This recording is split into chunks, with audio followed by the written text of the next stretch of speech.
Hi, and welcome to another episode of Slow Cooking with Dale K. Well, it's soon going to be Passover and Easter during lockdown, so today I'm going to teach you how to make a very easy recipe of my famous braised beef brisket. So here are the ingredients. The first ingredient is a beef brisket.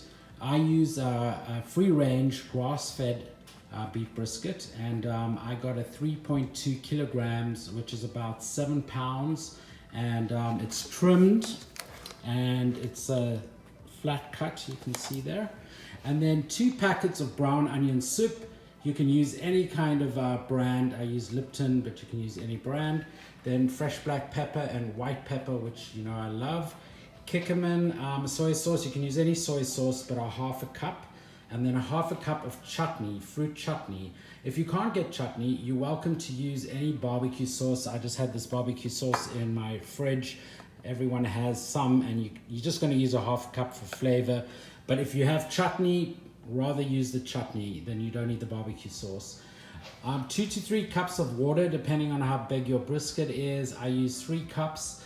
And then a little secret ingredient of mine is this Maggi aroma, which is a little bit of an umami flavor. I just use a few drops in the mixture, which we'll get to later. So I've added a half a cup chutney to the water, and now I'm doing a half a cup soy sauce, and now followed by a few drops of the Maggi aroma.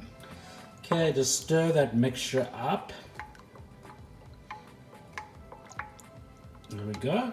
That's all you need to do. So I poured the onion soup on the top of the brisket, and now I'm going to rub it in, and then I'm going to turn it over, and I'm going to do it on the other side with the other packet. So this is the other side. I've rubbed it in. Now I'm going to add some white pepper and some fresh ground pepper, and then I'm going to turn it around and do the same on the top side. There you go. I've put some white pepper and some fresh ground black pepper on. And now I'm going to add the marinade, which I just pour on top.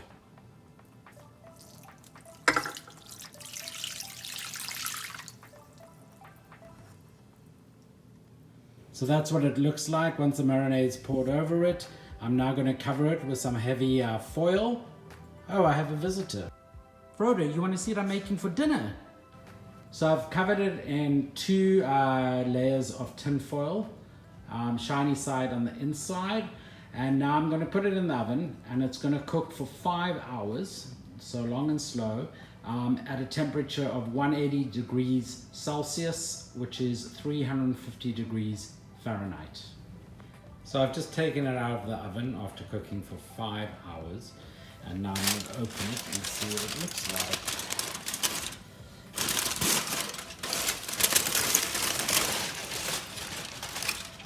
Wow, that looks incredible.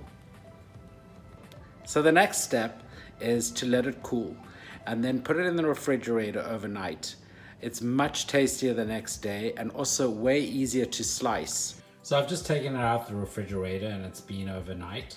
And what I did was I removed the gravy and put it in this little dish. And as you can see, all the fat has congealed, and it's nice and hard and easy to remove. So you just can take that entire layer of fat off.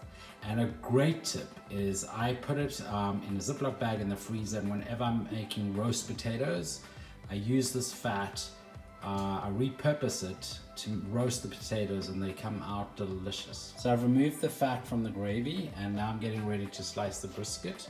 The most important thing to know is that you have to slice against the grain. So just work out where the grain is running and slice against it. And the slices, you can slice any thickness. I like to slice it between a 1/2 inch thick. So there you can see some slices that I've done.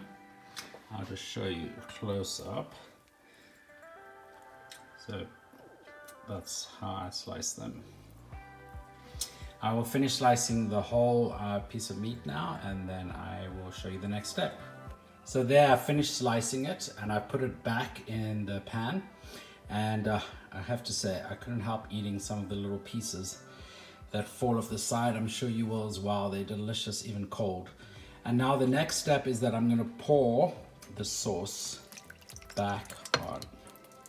So there we go.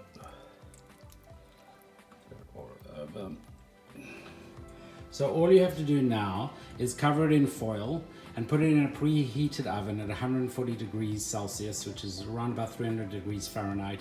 This is just to warm it up. Warm it up for about 40 minutes prior to dinner, and I'll show you what that looks like. So I've just taken it out of the oven after it's been warming, and voila, there it is.